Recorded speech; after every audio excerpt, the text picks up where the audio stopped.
This is Rowena Dooley asking Seoul citizens to report for duty.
Asking Seoul citizens to report for duty.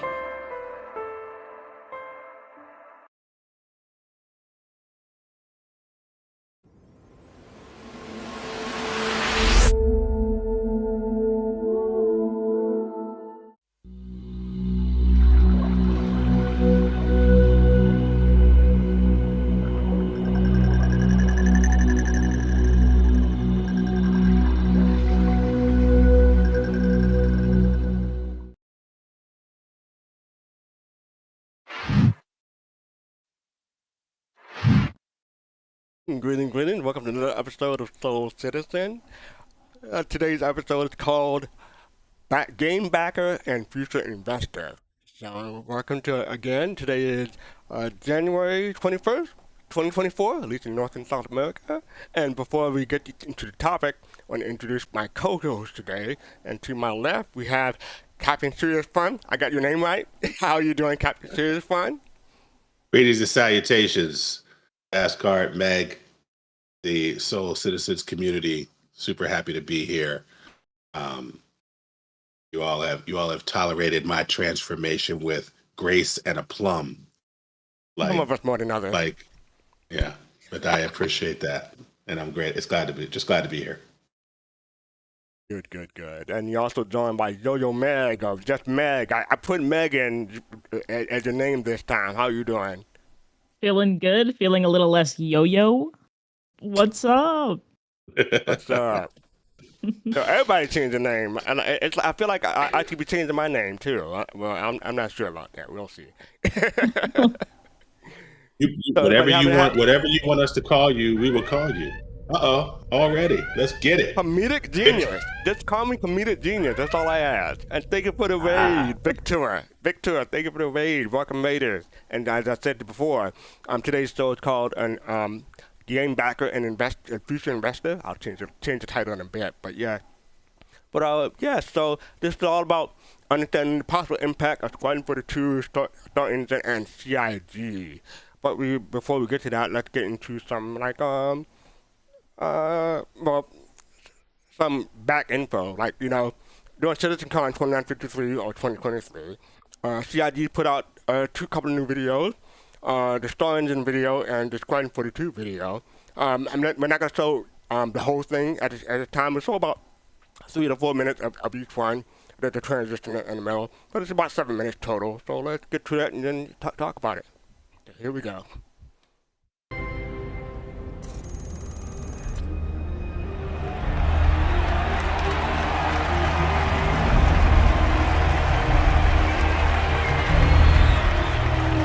Welcome to Cloud Imperium Games Manchester Studio. I'm Chris Roberts, and I'm pleased to announce we have just passed a major milestone.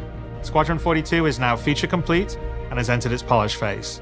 To celebrate this milestone, we've gathered some of our core leadership together to share what this means.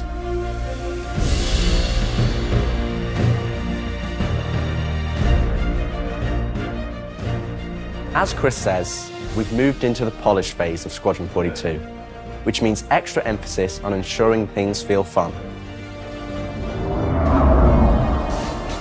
This means focusing on the small and large elements of the game, such as dialing in combat encounters, but also looking at the feel of how you control your character or vehicle and making sure it's immersive as possible. We've paid extra attention to how your character reacts when in their ship, so that you feel like an actual pilot, whether that's firing your weapons, taking hits, or punching the afterburners to get to cover. Ship AI has also seen huge improvements, with closer engagement distances and more varied behaviors. And with our new precision targeting mode, the action has never been as close.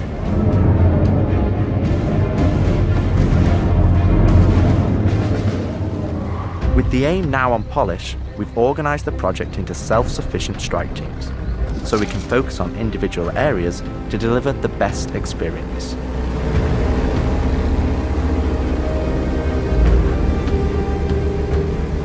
Get out of sight, the Cutlass is gonna spot you.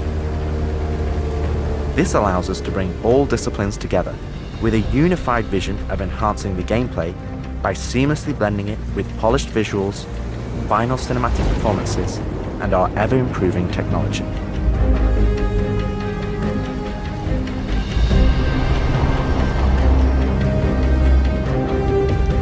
See the boat, kid. You're good to keep going.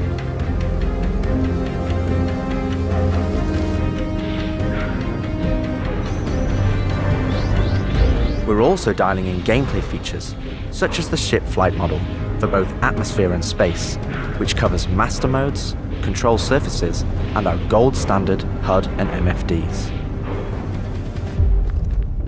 Our interaction system for both the world and your character have also seen additional improvements, allowing us to hone and craft environmental puzzles unique to each location, while allowing us to tell the story of the world around you.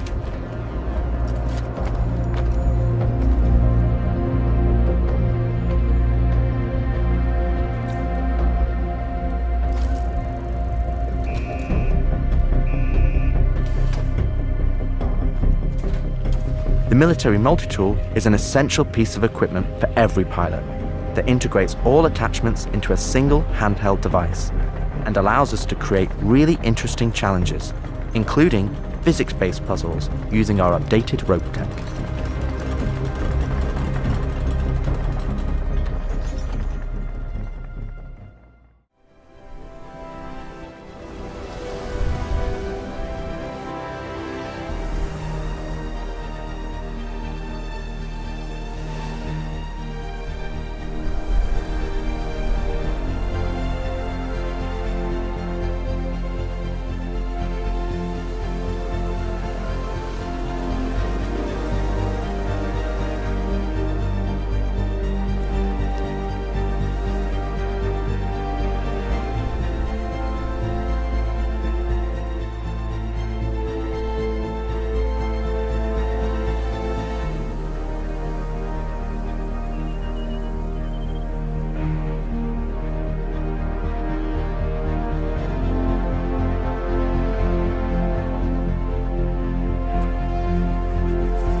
Oh yes, that was just a taste of the Squad 42 and the Star Engine videos. You want to check those both of those out in full? Go to the Star Citizen official Star Citizen YouTube site and look those up.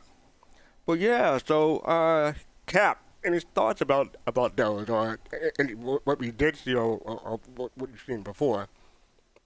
Yeah, no, I really enjoy going back to those videos in the main because they remind me of CitizenCon, and I had a good time at CitizenCon. Got to meet the Soul team, members of the Soul team, and hang out. But in terms of the videos themselves, what they are is a reminder of how far we've come, right, and how far CIG has come. Squadron 42 being feature complete, that's a real status line in game development. And polishing means that we are closer to release than we were when Squadron 42 started as a project. The Star Engine video really makes it very straightforward to share with others why this is something very, very different than has come before. The tech in and of itself, but also the integration and synergistic use of the tech with this level of fidelity in these contexts has not been seen before in gaming. And so when we say that, CIG has now made it easy to show that, right? For anybody that has the patience, because that's a long video, right? Because there's a lot of features to that engine.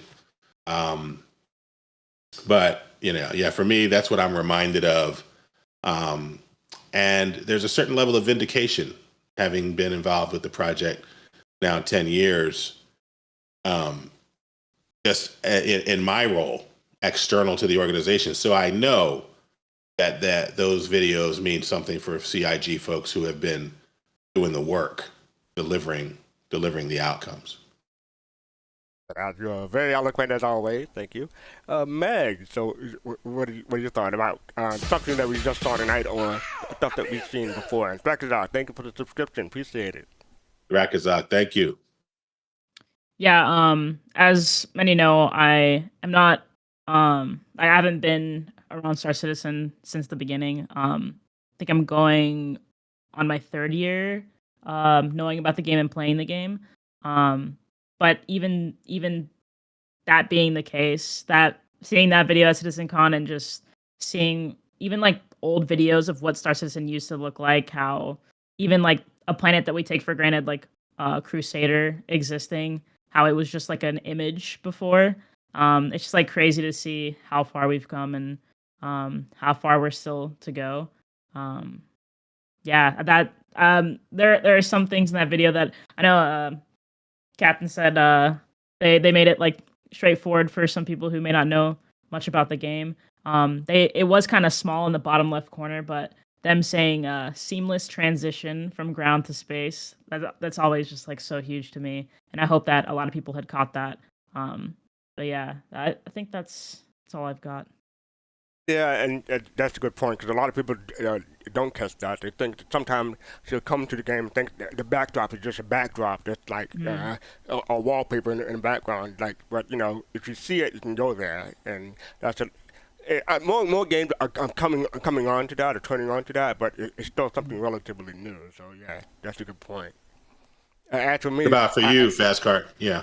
Yeah, as for me, I try to choose a couple of clips from each of those videos that seem to be the most replayed, and a lot of people seem to go to this part when they have the animals pop up. That's got a big cheer in the auditorium or the venue when we were there, and also the other replay part is the space whale. So a lot of people looking forward to that coming into the game and participating in those type of gameplays. So, yeah. Yeah, one of the things I like to say to people is every single thing you see up until the moment where you see the space cow, we do now, in game now. And they go, really? I'm like, yep. And we do it the way you see it. Right? That's a good point. So people are really shocked by that. But yeah, it's true. So. And that, as we said before, the title of this episode is Game Backer and Future Investor. So I wanted to put out some definitions like between backer or investor. So let's get to that real quick. So this is from nonprofithub.org. Donors and investors appeal differently. So like the definition of a donor is Rassler defines a donor as an individual or organization that typically provides low-level, often sporadic financial support that is not necessarily connected to the mission of the nonprofit. An investor, on the other hand, he defines as someone who typically makes larger financial commitments that span several years. Also, he said that an investor is most concerned with long-term success of the nonprofit, Rassler said, and he differentiates an investor thinking in the following way. If you can't demonstrate results outcomes, then you do not have the right to ask for money. If you can't make your outcome meaningful to me, then you do not have the right to ask me for money. Because higher investors are more interested in your results, which involve improving the lives of the customers and affecting the real change over the long run, they need you and any organization into which they invest to communicate the impact clearly to them. Therefore, they do not want only emotional appeals, despite the research that donors respond more to emotion-dense statistics. So Yeah. Go ahead. No, I was just going to say, this springs from because you wanted to also capture the idea of donors, so this springs from the nonprofit perspective, but CIG as a for-profit concern, we'd probably define investors a little bit more in a for-profit lens, yeah. right? So the idea of an investor there is essentially someone who takes on some risk with an expectation of a financial return, right? Yeah, return on investment. Right. Whereas, a donor or a backer is happy to see the project come to life, but neither expects nor is in any legal position to request or expect any financial return. Right.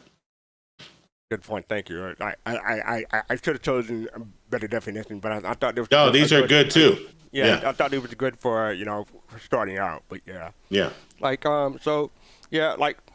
Primarily we are backers. The crowdfunding page. So there's 5 million to count, but not all of those are backers. And I think maybe half, or maybe between half and 2/3, well, maybe not, but definitely half of those 5 million are backers who put money into the game. And some of those maybe just account for free flying and what have you. So, and last time I saw it was like 660 million or close to it. So Yep. yeah, Yep. it's quite a bit of money.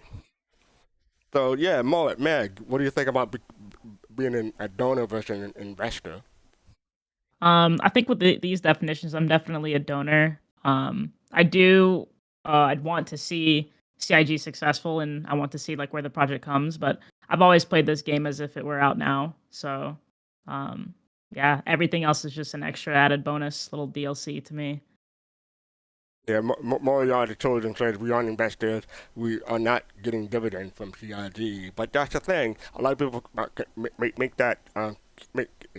are confused by that definition because they think of, I invested $45 or I invested $1,000 in the ships, so that makes me an investor. I should have a say in what goes on in the company, and that is not the case. It's very, very not the case. As a matter of fact, we will get to investors soon, but before that, I want to demonstrate some other differences between a donor and an investor. So, like, these are some of the questions that Rassler said they will ask. Like, if someone needs funding, a donor will ask, have you demonstrated the need for the services? An investor will ask, how will your funding for your organization improve the situation? So these are different,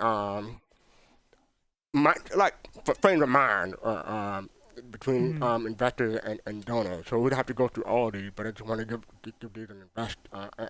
these some examples of what's the difference between an investor and donor, or backer and donor. Yeah. And there really is a difference in frame of mind, right? There's a difference in terms of how an investor will come at the entirety of the project and how they will reflect on the project, usually each quarter, versus a backer who might be waiting for a quarterly patch, right?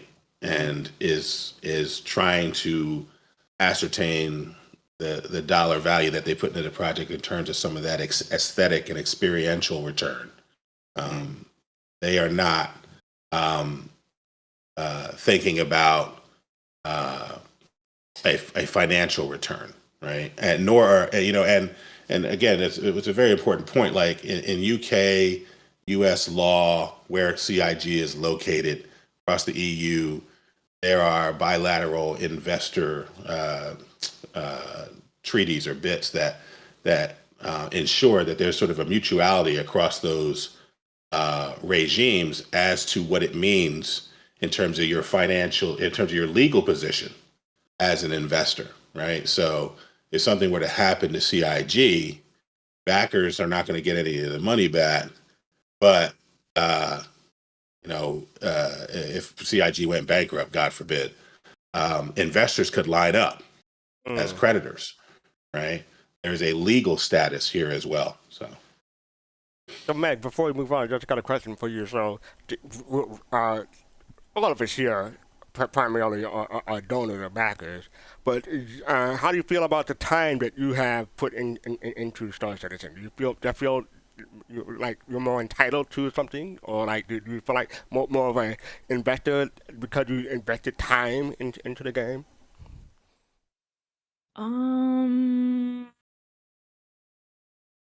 No, I definitely still look at myself as that, like, I paid already for the game that I will continue to play forever, and I'm pretty used to video games where you're paying for like either like DLCs or weapon packs, paint packs, stuff like that. So my like I don't know if it's necessarily like an investment, but just like purchasing things here and there. I definitely don't drop like huge sources of money. But I don't know. I definitely like this game to me is way different than any game I've ever played before. So I have way more emotion when it comes to this game, more passion. Definitely would be really sad if the game flopped. But I definitely don't look at it as like they owe me something. The money I put in is gone, and I know that, and I will continue doing that. But yeah, I don't know if it answers your question, but no, it does. Thank you. So, Cap, you have something you want to say about that before I go? Well, yeah, I think that that stands in stark contrast to the investor or the institutional investor, right? A quick true story where the names are changed. But I was in a room with a CEO and a founder of a very, very well-known television product. But he was the head now of a publicly traded company. He took the company public in order to get more funds. When he took it public, he got investors. Some of those investors invested lots of money and became institutional investors. And institutional investors can come to the annual general meeting and tell that owner, that founder, what to do, right?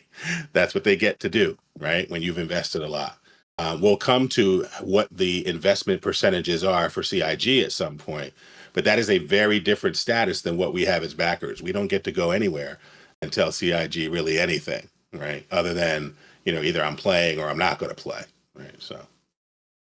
Yeah, so as far as my response about the time I put into the game and the stuff like the podcast and stuff like that, I think it's well worth it. But I don't think that entitles me to anything other than because I got so much out of it, meeting all of you, going to CitizenCon, hanging out with all of you at CitizenCon and Bar Citizen. I get so much out of it. Like, if the game, Lord forbid, flops or doesn't come out, I'll be fine because I still have the community to fall back on. But that's how I feel. Yeah, I'll cry a lot.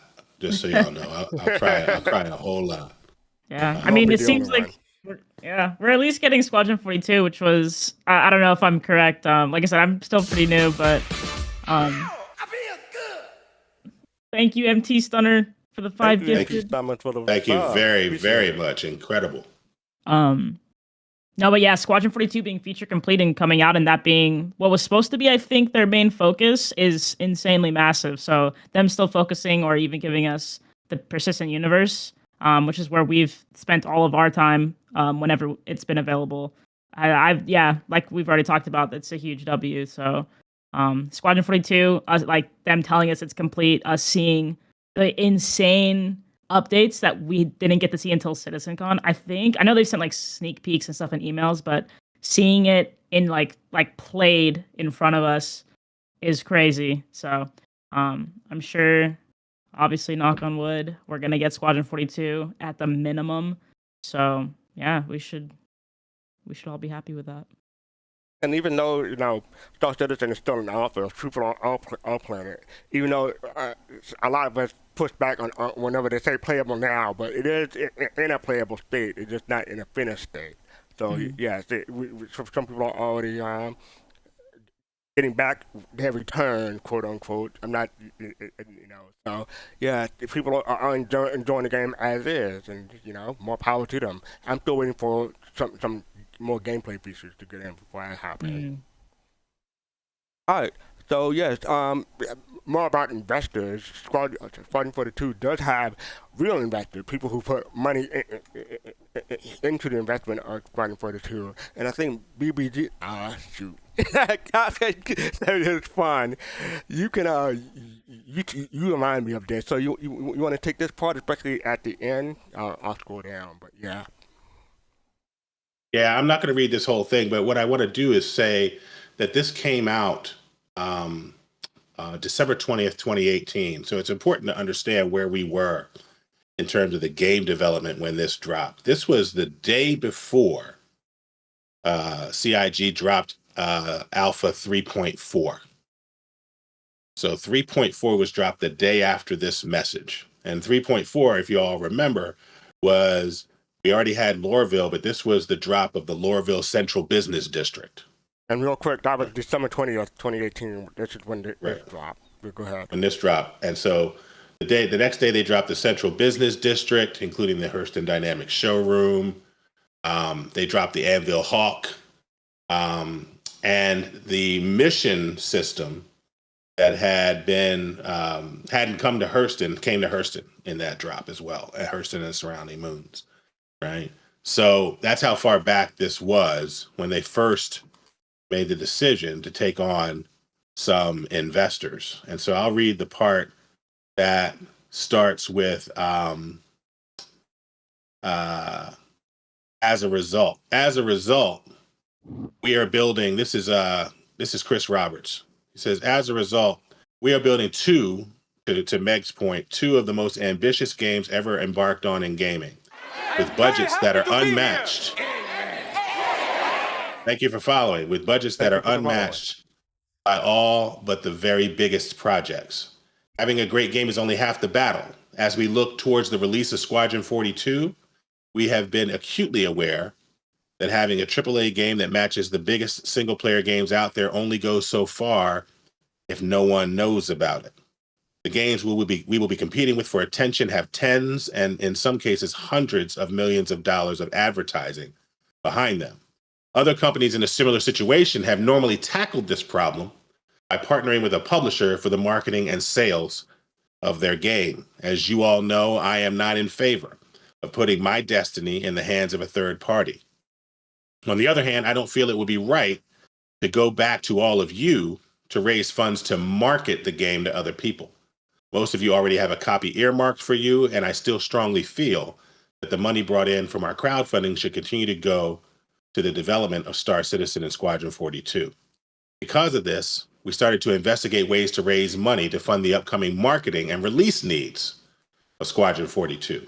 We turned away some approaches from private equity and venture capital because we were concerned about them fully understanding what makes our company tick and pushing us towards short-term decisions. During this process, we were introduced to Clive Calder and his son Keith, who have both been interested in the confluence, the coming together of entertainment, with the ability to directly connect with an audience online. Clive founded one of the most successful independent music companies, founded the most successful independent music company, Zamba, which was home to some of the biggest music acts in the world. And Keith is an independent film producer whose company, Snoot Entertainment's most recent films are the critically acclaimed Blind Spotting and the Academy Award nominated Anomalisa. During our first meeting, we got on like a house on fire, with Clive telling me how he wished he had built Zamba, how he wished that when he built Zamba, you could have connected to the fans of an artist bypassing the myriad of media gatekeepers in the way Star Citizen does, which wasn't possible 15 years ago. Keith and I swapped war stories about the film industry and talked about how refreshing it is to be able to utilize crowdfunding to create a project that normally would fly against what is currently considered mainstream.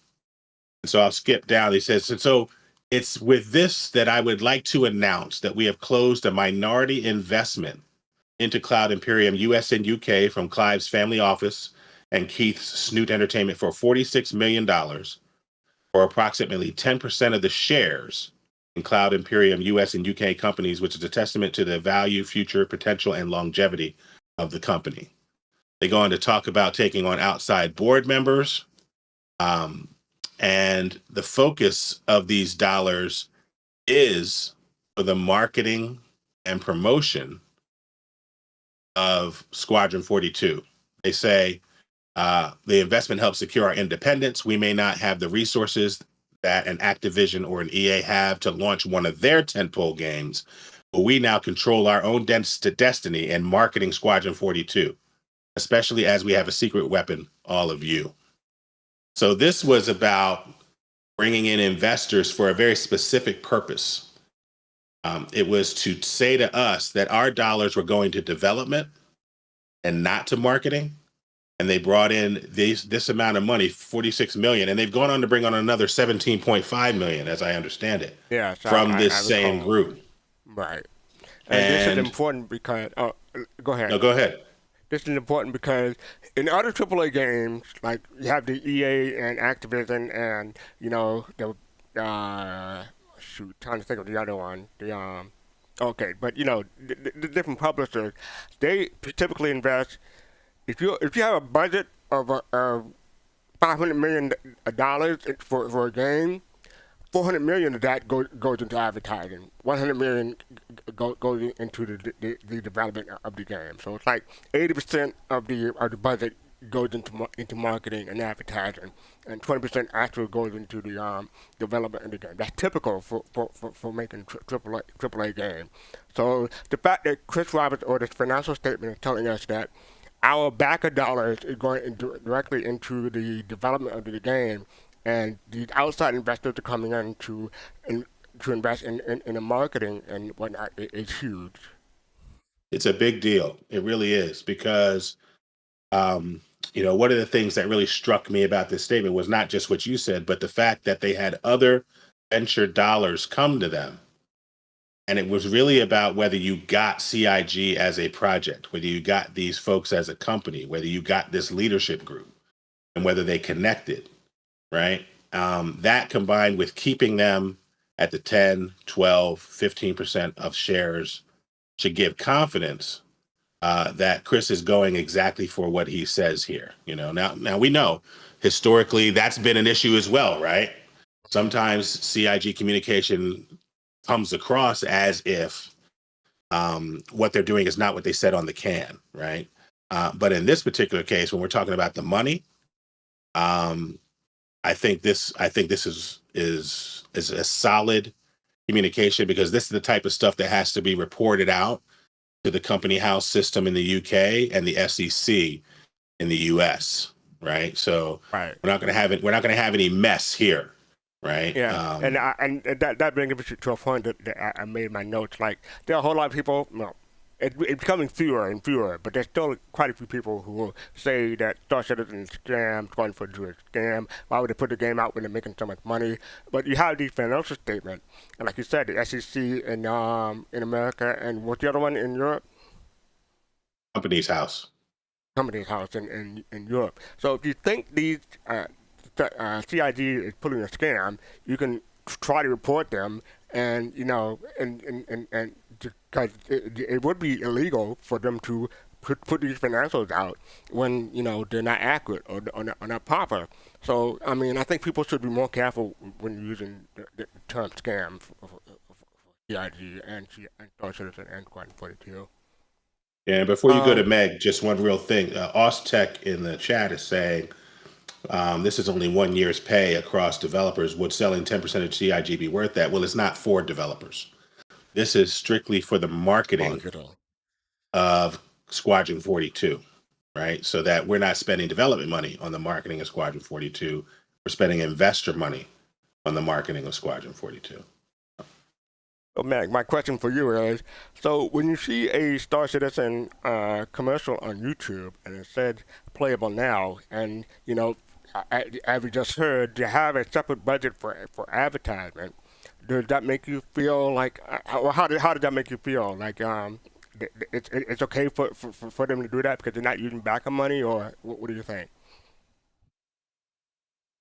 Yeah, I think that's fine. I know people had an issue with them saying playable now, but yeah, no, I think it's great. I had no idea that this is how they were getting the money for advertising. So this was like a really neat blog. Thank you, CaptainSeriousFun. I know someone else said that in chat too. This was their first time hearing about this. Well, to be fair, like that is still advertising for Star Citizen. I don't know if that affects the money from the Squadron 42 marketing on that, but it could. Oh, I see what you're saying. Not. So yeah, but yeah. Go ahead. No, yeah. Okay. I mean, because like how I've seen it, I've always felt like players were the advertisers. We are the ones trying to get people to come play the game, trying to get like our friends, family, just anybody we know to know about Star Citizen, people playing, like streaming the game. I still feel that way. I still feel like the best way to hear about Star Citizen is just by word of mouth. Unless like maybe I'm just now hitting the algorithm to see Star Citizen YouTube videos, but I feel like those just started like late last year. So I'm not sure if I've seen much. Okay. Wait, say it again? 2018. Okay, I thought you said since 2018. Yeah. No, 2018. Sorry. No, Okay. 318. Okay. Yeah. I definitely I love.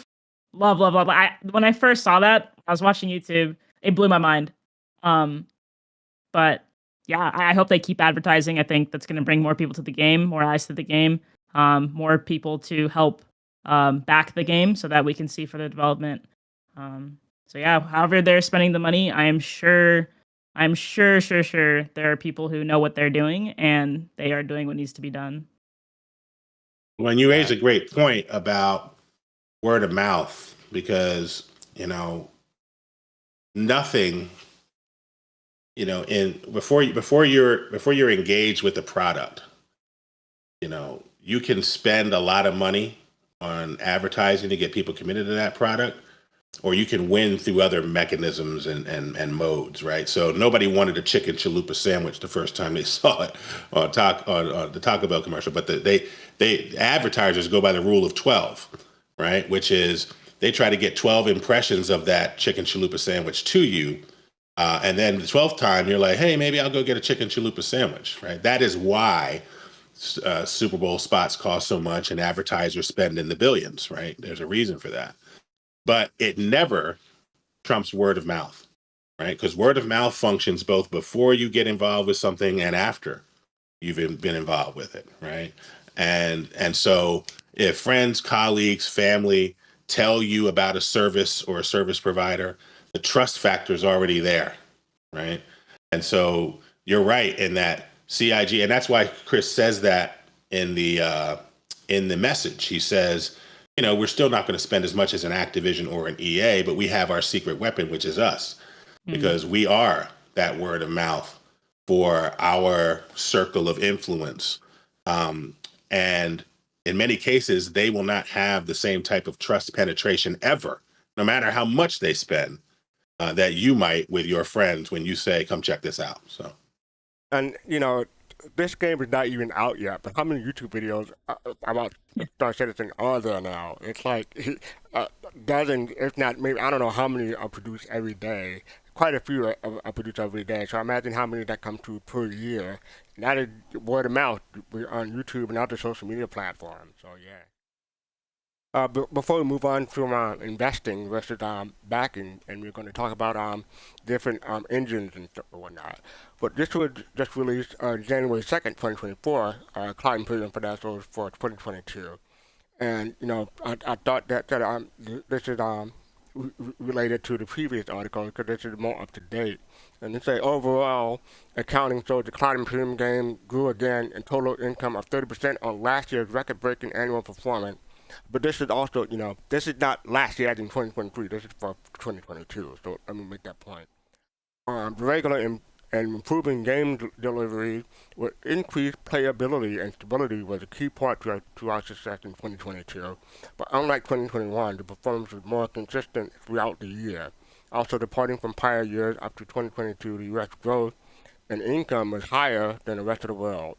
And it's difficult to draw a direct conclusion for this shift, but the instability caused by Russian-Ukraine conflict and the general slower rebound of the European economy in 2022 compared to the U.S. seem likely to be a factor.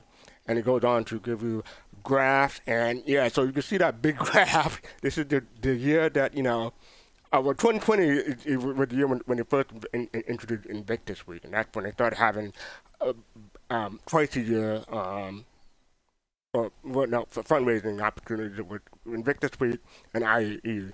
So you can see that big jump in crowdfunding between 2019 and 2020. But ever since then, it's been going. So as of the writing of this financial report, this is the biggest year yet. So yeah, yeah. You have the sources. Well, I was going to say the sources that we have external to the company, like the CCU game app and other apps where we are tracking this stuff, we're not that far off. They announced 2022 as being 30% growth on 2021. The apps that we have said 31%, right? So for the last couple of years, that app has been within a percentage point of what Cloud Imperium has announced to London, the high streets in London and Wall Street, what their actual financials are. So it gives me more trust that some of these tools that we're seeing out in the community are in fact accurate. So if they are, right, because they have been the last couple of years, let's say they are this year, 2023 was a 3% growth on top of that 30%. Right. So just solid numbers to go back to Meg's point for an organization that is not spending a lot historically on advertising, like with 318, as you said, Fastart, just really starting to get that ad message out about what they're doing. So. And to be fair, I think there's been other commercials before 318, but 318 was doing a lot of people started noticing the commercials. Yeah, that's a fair point. Yeah. Yeah. So it continues on. This is basically, if you're not used to these things, it's a lot of data and a lot of graphs and a lot of words. So we're not going to go through point by point by point. But I thought I put the links in chat, so if you want to follow along, go ahead. But yeah, and to talk about I believe this is the head count within the company. So they went from 748 to 860 between 2021 and 2022. And so, yeah, and now they're up to, I want to say, 1,100, something like that. Yeah, that's what we hear. Yeah, that's the last number we heard was 1,100. So I thought that was interesting. And they opened up new offices. Yeah, go ahead. So I was just going to say, it's supremely interesting as the rest of the big developers seem to be going in a slightly different direction. We're hearing about layoffs. We're hearing about redundancies. We're hearing about reductions. And CIG is hiring as if they can't get enough devs. So I can't tell you what that means. I'm not an industry insider when it comes to game development. it's just of note that I keep seeing developers trying to look out for their friends and look out for others because Activision downsized or EA downsized or whomever. And that is not what is happening at CIG. So, And that brings up, that's a good segue, but before we get to that, I just want to ask the people in chat. So, you all may not be an investor when it comes to a financial return on investment or ROI, but you are invested in in some other ways. So, why do you consider yourself in chat to be investors in Squadron 42 or Star Citizen? Go ahead and tell us in chat what your thoughts are. Because like I said, I'm an investor because of the community for me. Some people may have other ideas.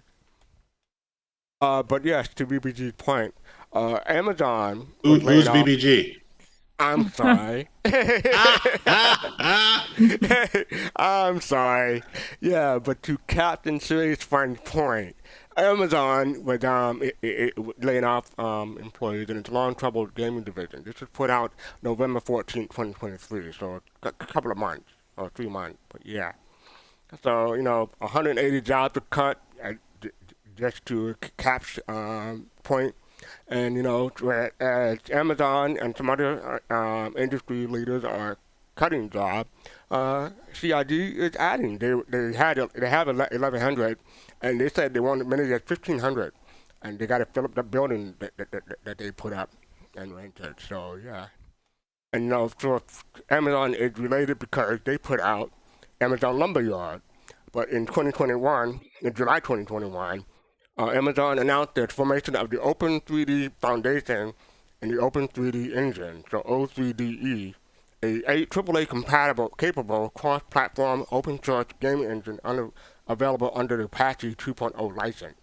And they wanted to give game and simulation developers more choices to collaborate, customize, control their production pipeline. And they're also growing an open source community with Linux Foundation and industry partners. So instead of Lumberyard, we became O3DE. And so I don't know what that means for the collaboration between CIG and Amazon. As far as I know, it's still ongoing. I haven't read anything to contradict that. But yeah, so, and then, well, a little bit of history. Like, I want to say 2016, I've been hearing rumors are rummaging around Star Engine, like CIG is producing Star Engine instead of CryEngine. It'll be a different thing as opposed to CryEngine. And now they had this big presentation regarding Star Engine, but but before then it was a little bit not really official, but from CitizenCon it really became official that they're putting out Star Engine. So yeah, so what are your thoughts about people this break from Amazon, or was it a break? Yeah, I mean, I think that some of that we will never really know. Right. There are folks, interestingly, just as many critics of the project as supporters of the project combed through the published legal findings of the discourse between CIG and CryEngine. You saw Lumberyard emerge and Amazon emerge across that discourse, but all the nuances and specifics, I feel like I still can't get a hold of, right? Just that stuff was settled and resolved, and this opportunity to move forward with Lumberyard manifested itself, and CIG has been taking it. Now, when you look at in detail, and you all can do this after the stream, but when you look at in detail the evolution of Lumberyard and O3DE, it feels like the commercial intent of Amazon is different than the specificity intent of Star Engine, right? In that I feel like Lumberyard and O3DE is a broad, customizable solution, and the smart thing that I am imagining right now that CIG has done was to do the work that allows them to have an engine that is wholly owned by them, right? Or at least majority owned by them. And as a result of that, and I said this at the time when we were out in LA, that Star Engine video is for their peers in the business, right? As much as it is a tool for us to be able to say, hey, when I said that Star Citizen was unique, look at this video, it's unique, it works for that. It's also they're setting out their stall for the business of game development and inviting people to come check out Star Engine to license for their use. So I also want to point out that it's also a recruitment video, if you want to think of it that way. Yeah. It'll bring in new talent who want to, hey, you think this engine is cool? You can work on it yourself by coming to work for CIG and having, and gaining experience that way. So, yeah. Absolutely. So, Meg, were you familiar with Amazon Lumberyard? I think it was 2016 when they first announced it. That instead they're moving from Quiet Engine to Lumberyard. Were you familiar with all that, Meg? I was not, and I am still not. Okay, no problem. Yeah, so TLDR, they started with CryEngine 2012, before 2012. And then, CryEngine were having their difficulties. And then they moved from Crytek CryEngine into Amazon Lumberyard. And now they're going from Amazon Lumberyard into CIG, I guess, or CI, Cloud Imperium, Star Engine. So that's the thing. And, there will be people who said, well, during the 12 years or 11 years of development, they could have moved from CryEngine to Unreal Engine. Yes, they could have. That would have introduced a whole new timeline and delay that would not be good. So plus because of the Crytek fiasco, I may want to say, they managed to get some of the people who engineered CryEngine over from Crytek into CIG. So it worked out. Absolutely. And they're still there to this day, right? Still there to this day, exactly. So yeah. So that is a brief history or a look back about Lumberyard. People still use it. I don't know what the market share for Lumberyard is, but I did look up from market share between Unity and Unreal. So if you look at that page real quick, if you're into gaming, you might be aware that Unity holds 48% market share and Unreal has 13%. And this was back in 2022, December 2022. But this page seems like it's more recent. I don't know, there's no date on this one. But it says Unity has a 29% market share, so it went down from 48 to 29. And then Unreal has gone up from 13 to 16.35 market share. So Unreal is catching up. Because I play a lot of mobile games, and I've seen, I want to say maybe once or twice a month, you can't go a month without seeing one or two Unreal Engine mobile games coming into the Google Play Store. So Unreal seems to be getting more market share, not just in the PC console, but also in the mobile. We're gonna say Cap. No, I think it's just important that you continue to raise. It's good that you move in that mobile gaming space, right? Because as a PC gamer, I don't game on mobile at all. But mobile is where all of the revenue on Earth really is, right? Like when we talk about CIG having $660 million or whatever, that's like a day on Candy Crush or whatever. It is absurd. Or Genshin Impact. Right. So the numbers are really huge on mobile. And so the engine development for me is something that we need to remember and pay attention to. So when we talk about market share, you go, well, I'm not seeing a bunch of Unity-based games on PC. The money is on mobile, right? And so Thank you for reminding us of that, because if you don't mobile game, you might underestimate the fact that that's really the biggest share of gaming is mobile gaming. I mean, by far, too. And people like to complain, oh, you can buy this package for $42,000. People spend, I would be polite and say, $250,000 of money on these mobile games, and you think you're a whale, maybe a whale when it comes to buying ships, but you ain't got nothing on some of these mobile players. Let me tell you. And absolutely not. Yeah.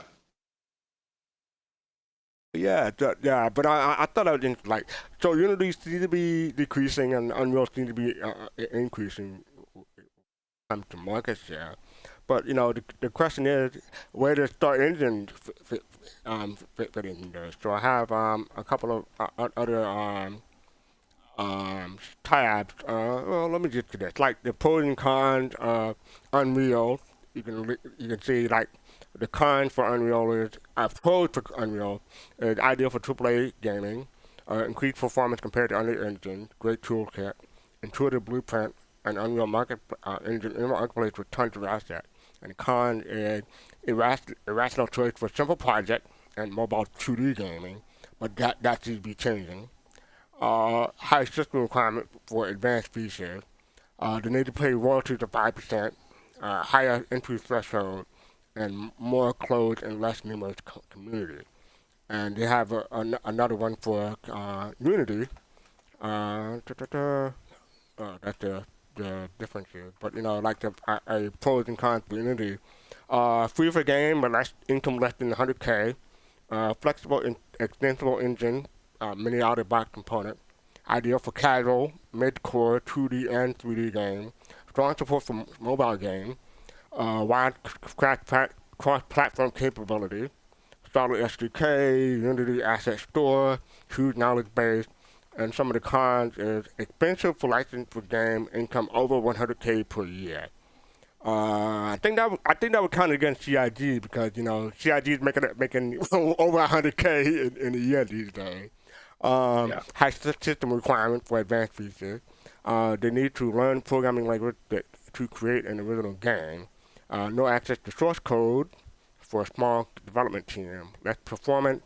No support link for external libraries. Limitation for visual editors and cumbersome and slowness. So between you got to pick and choose between. Go ahead. No, I was just going to say, I saw there that the Unity Asset Store doesn't have a lot of free assets. Yeah, that's true, but it has a lot of assets. Right? They're not necessarily free, but they are ubiquitous. That for me is if CIG, to the point I was trying to make earlier, is trying to illuminate to the industry that Star Engine is useful and can be licensed, that asset development will matter, right? Because as more communities come on and try to use the engine or license it from them, it'll be about the asset libraries that are in place that will be part of their decision making, right? We've seen that on the negative side with Unreal, as scams like the day before or whatever were able to just snatch assets and plug certain things in relatively quickly and create trailers without creating real games and gameplay. But that's the negative take on it. The positive take on it is the bigger the asset library, the more compelling the engine is, just straight up. So that's going to be important if they plan on licensing this thing out. So I got a question for you, Mag. So when you buy a game or play a new game, do you pay attention to what engine the game is, or you just dive in and start playing? Does the engine matter to you? No, the engine doesn't matter to me. That engine doesn't matter to you. So, do you care about the way a game looks when you think about getting a new game? Yeah. Oh, what do you mean by looks? Like the style the or quality? Quality and how many polygons or how crisp a game looks. Like, would you be willing to pay an 8-bit game if the game style was to your liking? To my liking, yeah, for sure. There are some games that pull it off very well and still have good quality. Like, I don't know if Borderlands is a good example, but there are games like that where the low quality is like on purpose and it's just their style. Maybe like Fallout as well. Those aren't like 8-bit older, like Duke Nukem, I think, is like a really old one I would still play. I don't know. Again, I'm young, I'm sorry, but yeah, definitely would still play games with lower quality. Even like Ark isn't even beautiful, but I would still play that. I'm not sure what these engines are, but at a certain point, for sure, it probably matters. I just I don't look at the engines too much myself. But I'm gonna, like, a lot of people share the same frustration as it is now, but I have to say, Star Citizen has spoiled me. Like, I look at some of these new games, and it's like, this game looks like it's from 2000, and this game looks like it's from 1990s. Like, Star Citizen has spoiled me, and it's like, it turned me off to some of the newer games, even though they may be new, but, you know, the aesthetic doesn't appeal to me anymore. So, yeah. That's fair. Absolutely agree with that. Yeah. Games are, like, borderline looking realistic. It's awesome. And they come a long way too. So, yeah. Matter of fact, they this is the pros and cons for Lumberyard to have it up. So I'm not gonna really go to about, you know, free for single player game. That's a pro. A con maybe they need to pay for Amazon Web Services. Very happy to be here. John Shepard, thank you for the follow. Appreciate it. And then they have CryEngine. So evidently CryEngine is still available, I guess, for people to play with. And, you know, it is? Okay. So there's some pros and cons for CryEngine. Free for the first annual income of $5,000. So then it's not free, so you got to pay for it. And, you know, so I go through each of these. So AAA level visual capabilities, solid VL support, powerful sandbox game editor, one of the most powerful renderers, good and clear documentation. Those are the pros. And for cons, you have strong emphasis on shooter component, fewer resources and materials than other engines. Cool games require sure C++ knowledge and too steep learning curve for beginners. So, how do you think that would compare for Star Engine? The Earth is flat. Thank you for the follow. Love the name. So, how do you think that would compare for Star Engine? Like, a lot of these cons may not apply, especially like the free for the first annual income of $5,000. They may not have that in their agreement, for instance. Right. They could take a look at some of these things the same way that you're doing it now and go, well, how do we position ourselves to maximize our own pros and minimize the cons to be competitive, right? So maybe they work out a different year length or a different type of arrangement there, so that they're more competitive. But you know, the foundations for Star Engine are CryEngine. Let's not forget that. Right. And a lot of the visual sandbox AI and animation had its beginning in that stuff. So. Yeah, so I mean, it's a good question. Like, what features in Star Engine that you think other engines may lack or don't do well or do as well? Like, you know, you've all seen the Star Engine video. I don't know about well, I think the Quanta and the NPC features may be different when it comes to, like, versus other games. Like, you know, Tony G is all into that, so I can see that being a pro in Star Engine's category. What do you all think? Well, you know, you mentioned some of it. If you need to use all the features and all the library in Unity, you got to pay for the whole package, right? And that can become very expensive.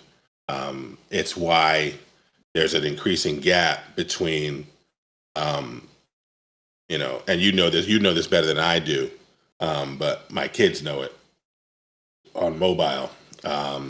Between big development and small indie pieces, there's an increasing gap because these libraries, these feature sets, when the engine prices itself so that and positions itself so that you've got to get the whole feature set in order to do all the stuff you want to do, whether it's render to texture buffer support and all that other stuff, it becomes very expensive. And so that's a con that can be overcome if CIG markets its engine by where it positions itself in the marketplace, right? The Unreal, particularly Unreal Engine 5, did not, as I understood it, and the chat can correct me if I'm wrong, or the panelists can correct me if I'm wrong, but my understanding is that Unreal Engine 5 was not as good out of the box at that 64-bit coordinate stuff and big galactic spaces as Star Engine is right now. So I think part of the reason why they showed the distance traveled in the published video is to show how well it does that, right? How it goes from the grand of it all to the detailed and the small. Because other engines that are out there right now don't do that as well, right? So that's a weakness of Unreal Engine. So yeah. Meg, I am very happy to be here. Autumn, 0729, thank you for the follow. So Meg, as someone who, both of us are not really into the business, so I'm really heavy into Star Engine. Do you think that, how niche of a market do you think that Star Engine will be for them to make an impact on the market share? Like I'm asking, like, how popular do you think Star Engine could be, knowing what we know, what we've seen from the Star Engine video? Extremely. Is this something that would be purchasable for other people to use, like Unreal Engine? Is that how they're trying to market it eventually? We don't know. That's the question. That's how we're imagining. Yeah. Okay, I see. Yeah. I mean, if they're showcasing these things that no other thing can do at all or as well, yeah, like it's going to be huge if they plan on allowing other people to use it. So here's like, and if they don't, then like we're speculating here.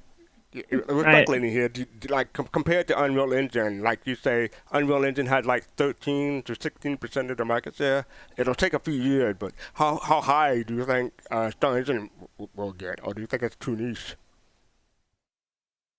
Just speculating, just guessing. I guess, yeah. I mean, do you think it would depend on the marketing? That's probably going to be the next year or two with Squadron 42 coming out. Or no? Would that do, or does that have something only to do with Squadron? Sorry, I almost said Squadron again.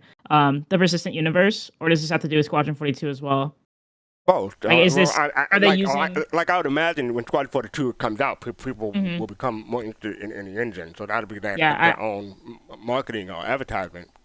Yeah, I would hope that it gets way less niche when Squadron 42 comes out. Especially we talked already.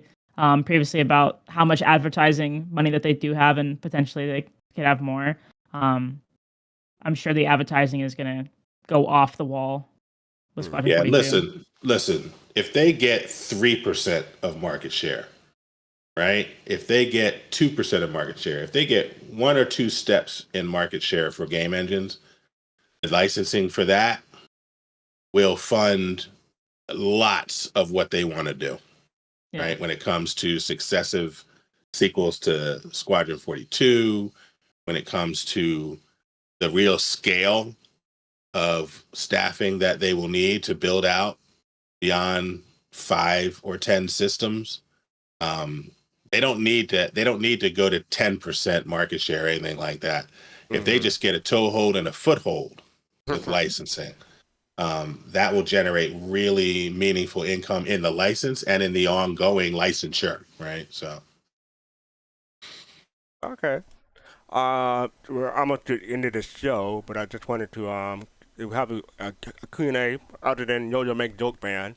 So this is from The Earth is Flat. A great name, by the way, and I know it's a parody name, but it's still a great name. Their question is, would you feel like, checking out graphical improvements to Star Citizen on Spectrum? Sure. You can DM me or put it into the Discord for Star Citizen. We can check that out and good comment. So yeah, appreciate that. Thank you. Yeah, so if anyone else have any questions for us, go ahead and submit it. You can put it using the eclipse symbol if you want to. Yes, you don't have the link. I'll put that in there real quick. This is our live link, but you know you can still access the Discord by coming here. Thank you for that. But yeah, so yeah, anyone has any questions or any final comments about the being a backer versus investor, or being the third engine versus the other engine. Well, somebody earlier had said in the chat, that they did see themselves as a kind of investor, but in a different way, right? And the language that they used was around this idea of investing in CIG because this game represented an investment back in them, right? And so, it's been for years that Griff and others have asked the community to be very careful when they use this language of investor, because it does have a legal meaning, right? But when we look at just the plain English of investing in something, right? Like we talk about that all the time, right? Right? I invest in my children's future, not because I want a financial return on them, right? But because I want them to be successful, right? So we use that language in colloquial English all the time, and that's not to be confused with this thing that sometimes people say when they talk about this project and how we have to correct that. All that being said, I would say that being involved in this project is an investment in my well-being, right? It has given me community, right, that I did not have before, right? Especially Fast Card, right? Comedic genius. I'm sorry, comedic genius.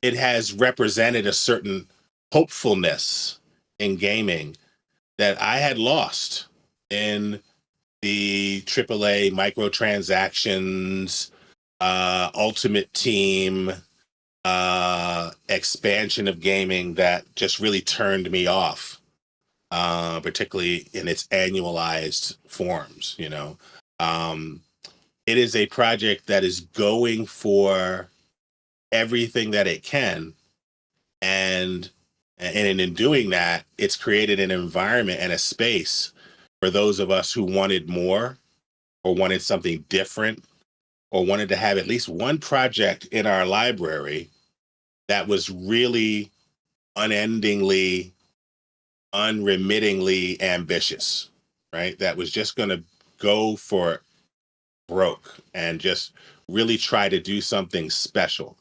And I've said this multiple times on Soul Citizens. If every game that I played was developed like that, I'd be out of my mind, right? So this is not for everything, right? But we can look at games that have come out recently that could have used a little bit more of that energy, right? Forspoken could have used some of that energy. Cyberpunk could have used some of that energy when it first dropped. Yeah, Anthem could have used all the energy, right? Mass Effect Andromeda. Mass Effect Andromeda. There's a lot of experiences we could name that could use more of that ambitious energy, and Baldur's Gate 3 stands out because it seems to be replete with that type of, well, how else could we do this? How further could we take this? How much richer could we make this? These are the types of experiences that we want in our lives. We don't want our lives to just be a game that we play in one season.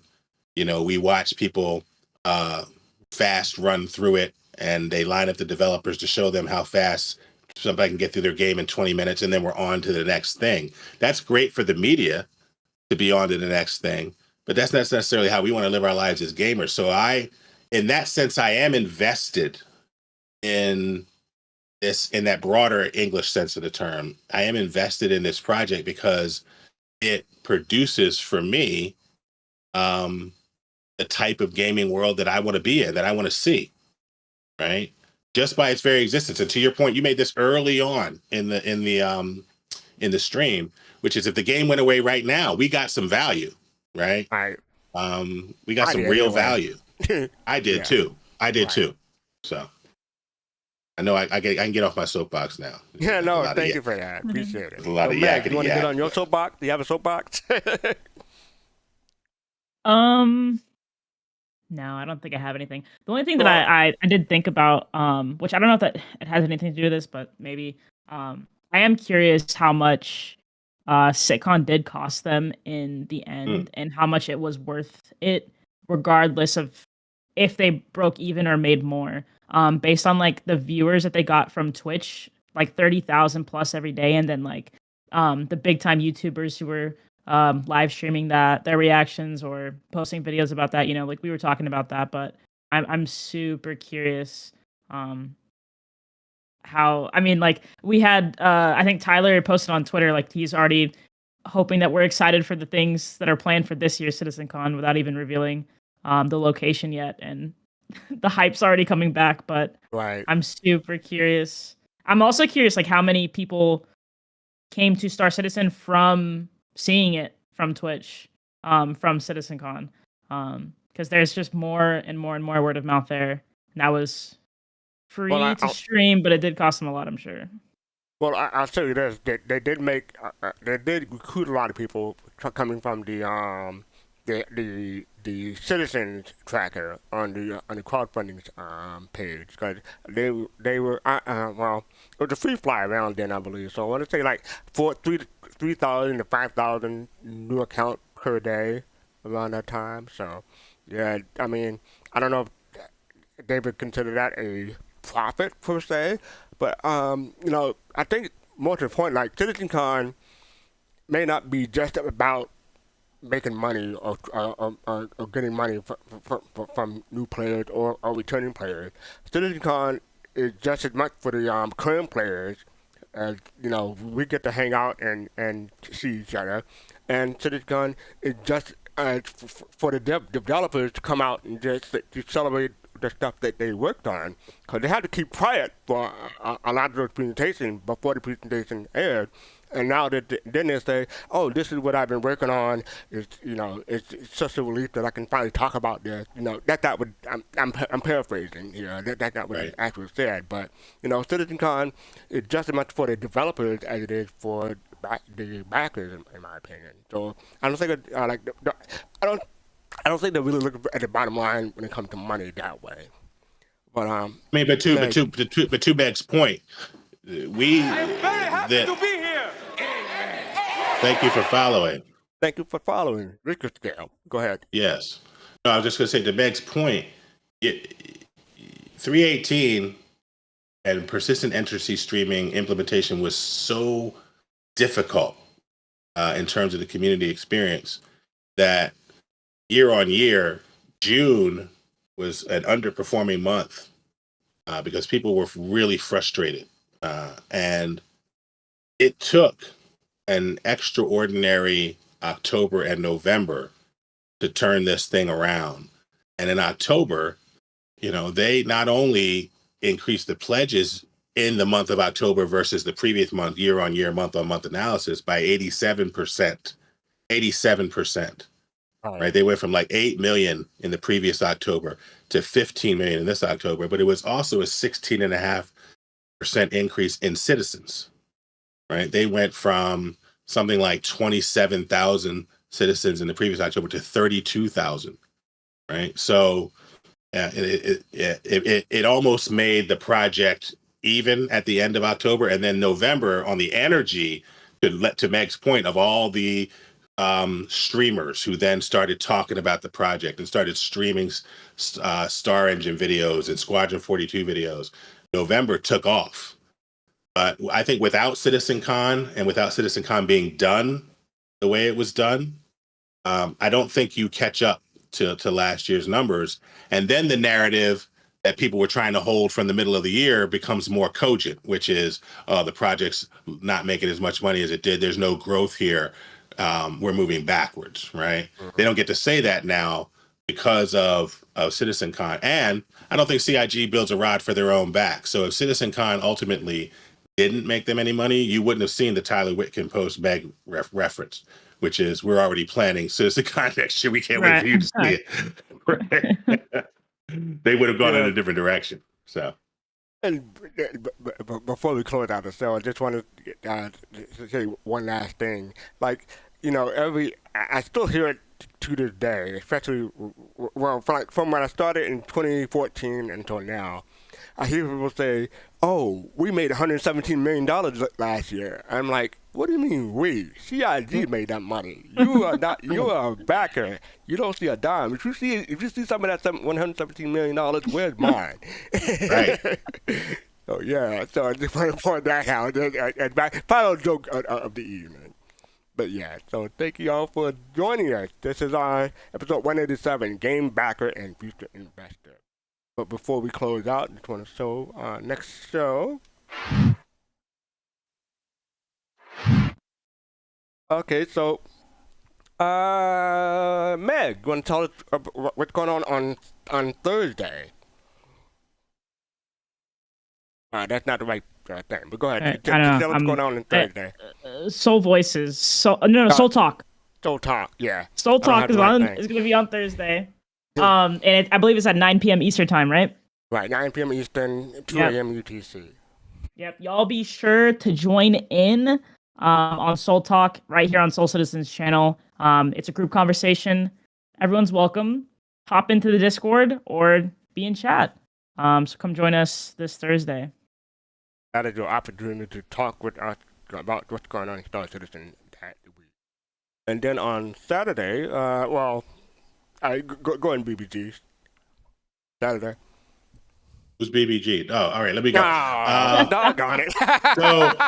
So Saturday, we do Soul Voices, and it's important to remember that Soul Voices will return next Saturday. The Saturday after that, but it's February. The Saturday after that. Yeah. First week in February, correct. And that's part of Podcast Saturday, or PodSat, Podcast Saturday. So it kicks off 3 p.m. Eastern Time, which is 8 p.m. UTC.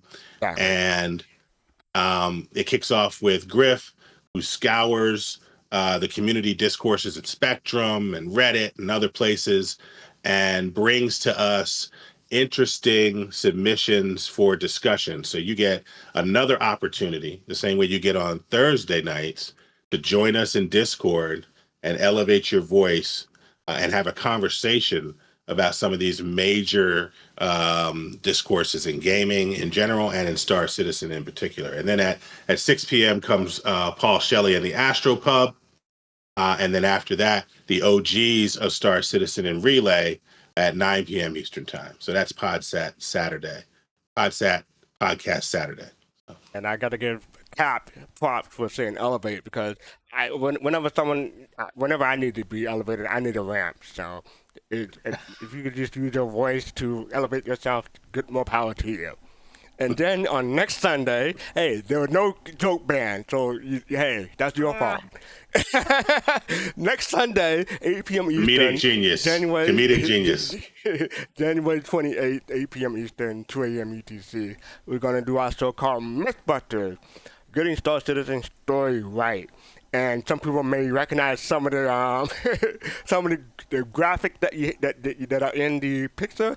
I'm not gonna say any name, but I laugh every time I see it. So yes, that'll be next Sunday, 8 p.m. Eastern, 2 a.m. UTC. So join us for that show. If you want to become a Soul Bro, Soul Sis, or Soulmate, Soul Citizen membership has your privileges. Click the join button below on YouTube. Thank you, CaptainSeriousFun. I saw that. Thank you, yoyoMeg, or Meg. No, I still messed up. Wait, I have both of your information in chat, so let me copy and paste that so people can find you. Yeah, CaptainSeriousFun, tell us about your stream. Yeah, so thanks to folks like Abdi Johan and yoyoMeg, who are Soul Team extraordinaire, rating me on a regular basis. I ended up a Twitch affiliate the other day, so thank you very much. Oh, congratulations. Y'all made that happen. And I stream Star Citizen. We play the game. And I stream Mondays, Wednesdays, Fridays, 7 p.m. to 10 p.m. And my focus is on playing the game, and that's about building seriously fun community, whether it's space, swords, sport, or cyber.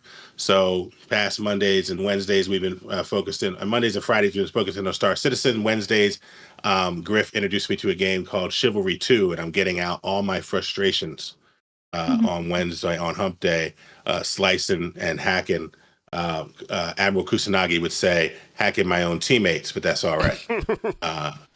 But yeah, check us out there, and then check us out on YouTube. We dropped our first long form video on YouTube, which is called Moonshot, and it's really about my argument as to how Star Citizen is really the first AAA game experience of all time and why. So check that out of there as well. AAA or quadruple A? I mean quadruple A. Sorry, quadruple A experience of all time. I'm glad I watched your video.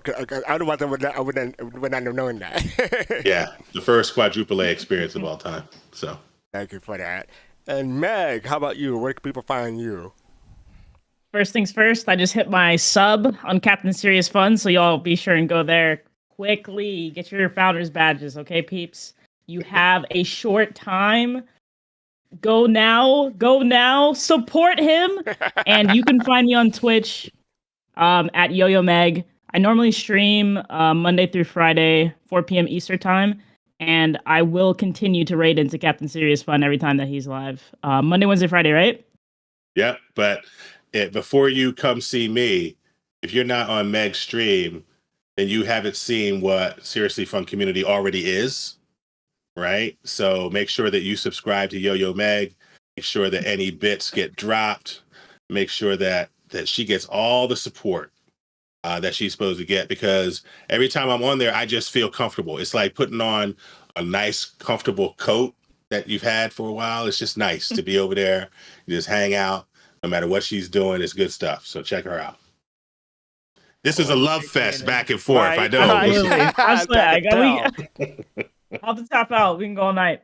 Nothing but love for y'all.